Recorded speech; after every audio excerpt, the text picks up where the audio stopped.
Olá, meu nome é João Carlos Alquer e eu vou trazer o trabalho intitulado Elaboração e Análises de Evidências Psicométricas em Instrumento Informatizado para Identificação de Características Cognitivas Demenciais. Esse trabalho conta com a coautoria de Olivia Ferreira e Sebastião Quirro, da Universidade Nacional de Mar del Plata. A proporção de idosos na população brasileira tem crescido rapidamente, assim como em outros países, especialmente os países em desenvolvimento. Estima-se que o Brasil até 2030 terá a maioria de pessoas com 60 anos ou mais que de crianças de até 14 anos, e a expectativa de vida aos 60 anos deve passar de 7,2 para 8,8 anos, um incremento de 22% segundo estimativas necessariamente nacionais.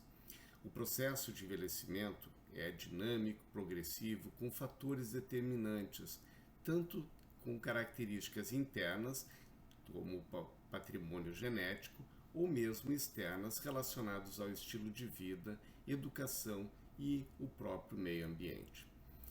Ambos os aspectos internos e externos levam a mudanças fisiológicas e mesmo psicológicas, resultando em redução da capacidade do indivíduo em se adaptar ao ambiente e tornando-o, nesse caso, vulnerável ou suscetível a processos patológicos, como as demências. O córtex pré-frontal parece ser a área cerebral mais afetada pelo processo de envelhecimento. Achados vêm demonstrando que, além da diminuição do desempenho relacionado à idade, observado em testes especialmente neuropsicológicos, levam a autores a propor uma teoria baseada no envelhecimento específico do lobo frontal. Essa proposta leva em consideração que o cérebro possui quase um terço da massa total do córtex e mantém múltiplas relações recíprocas com outras áreas e estruturas encefálicas, como as regiões de associação do córtex parietal, temporal e occipital, assim como diversas estruturas do sistema límbico e subcorticais, como a área talâmica. As estruturas do córtex pré-frontal são sensíveis a diferentes disfunções cerebrais e levam, consequentemente, prejuízo nas esferas cognitivas, emocional, motivacional, além do declínio das funções cognitivas, executivas, mnemônicas, especialmente de trabalho, da velocidade de raciocínio, funções atencionais e de flexibilidade cognitiva.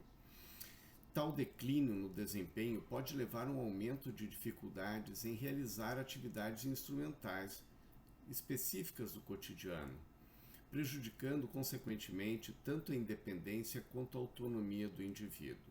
Tais alterações vêm se mostrando mais frequentes na população, especialmente feminina e de baixa escolaridade, cuja característica de sedentariedade e baixa condição econômica, com idade avançada e em situação de fragilidade, quer física ou mesmo social. Objetiva-se elaborar um instrumento informatizado de sintomas pré-frontais para a população idosa, com possibilidade de uso em ambientes como centros de saúde, postos sanitários, na própria residência dos idosos, além da identificação e caracterização de elementos descritores e marcadores comportamentais, somáticos ou psicológicos. A metodologia da presente proposta, descritiva e exploratória, caracteriza o objetivo de descrever as principais características de população idosa por meio de um instrumento construído e com evidências de validade específica para esse fim. As coletas, iniciadas desde 2020 e seguindo, obtendo até o momento 256 participantes voluntários de distintas regiões dentro do pressuposto da região Nordeste brasileira, que trata-se de uma região um pouco menos favorecida socioeconomicamente se comparado às regiões Sudeste e Sul.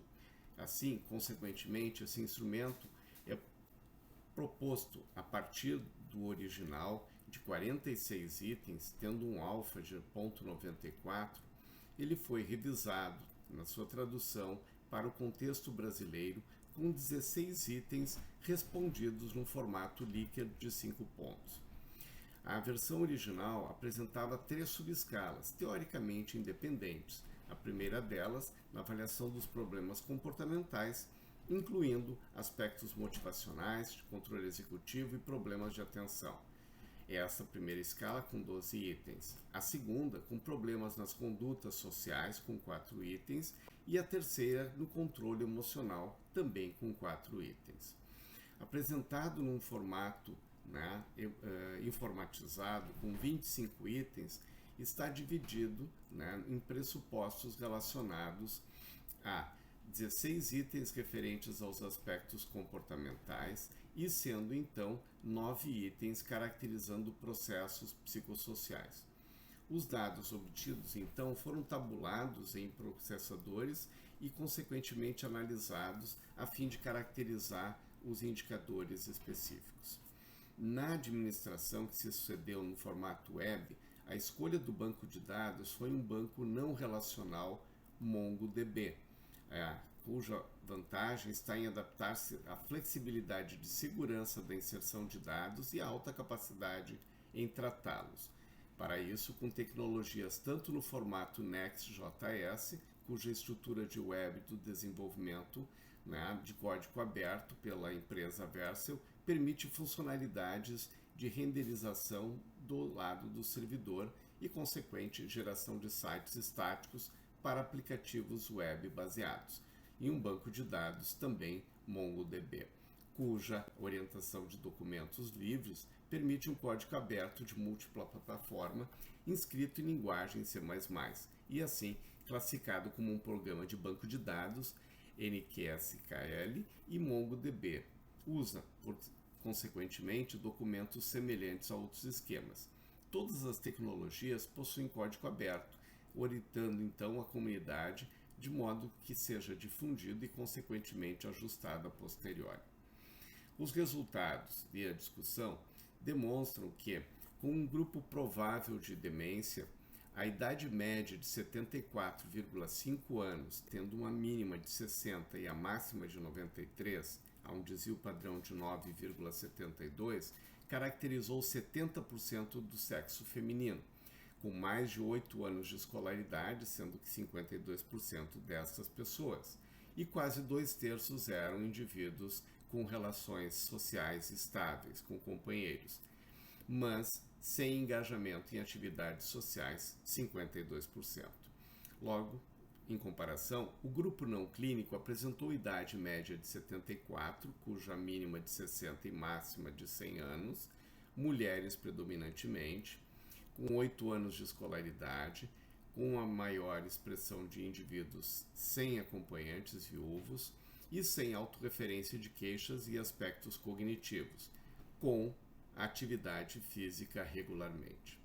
Verificou-se que as diferenças foram estatísticas significativas quanto à presença de queixas de autorreferência a aspectos cognitivos e entre os grupos não clínicos e clínicos quanto ao desempenho da escala, sendo o grupo clínico, logicamente, com scores maiores, tendo uma média de 25 e um desvio padrão de 11.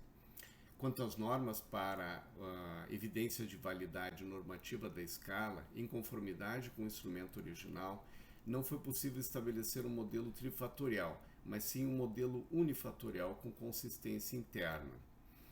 Esse estudo apresenta elementos, então, para ampliar a contribuição e a proposição de instrumentos de identificação e características de aspectos comportamentais de idosos com e sem alterações cognitivas autorreferidas associadas a processos demenciais. Contudo, cabe esclarecer que ainda há necessidade de ulteriores estudos nessa área, especialmente em se tratando do Brasil de um país de múltiplas culturas e caracterizando especialmente variações extremas e muito acentuadas em regiões entre as mais ricas e as mais pobres. Além, logicamente, da possibilidade da informatização de um modelo que possibilite o uso muito mais facilitado da escala na sua administração à população idosa, em especial em unidades sanitárias. A escala aqui apresentada, tem elementos de uma validade quantitativa e qualitativa quanto à sintomatologia e, consequentemente, busca-se em estudos subsequentes, frente às diversas limitações, tanto no que diz respeito à amostra, amostragem e às possibilidades de variabilidades decorrentes das características demográficas, indicadores ainda mais robustos. Muito embora tivesse um número de participantes com baixo nível de escolaridade, isso se reflete, consequentemente, a uma característica histórica, ao zeitgeist de um país onde há 70 anos atrás, 80 anos atrás, poucos indivíduos poderiam chegar a esse tipo de vantagem social. Como conclusões, caracteriza-se um instrumento com indicadores e índices de ajustes satisfatórios, além da confiabilidade adequada, com modelos de 16 itens, agregando então aspectos executivos, motivacionais, atencionais, emocionais, relacionados e apresentados no formato de web aplicação. Os dados de estudos anteriores evidenciam a validade convergente tanto dos testes de rastreio, como o Mini-Mental, Mini Exame do Estado Mental, assim como baterias de avaliação de funções. Tais aspectos podem amparar e fomentar o uso do presente instrumento no que diz respeito a uma ferramenta eletrônica cujos indicativos de validade e precisão a serem identificados à população de idosos com e sem demências. Agradeço a atenção, muito obrigado.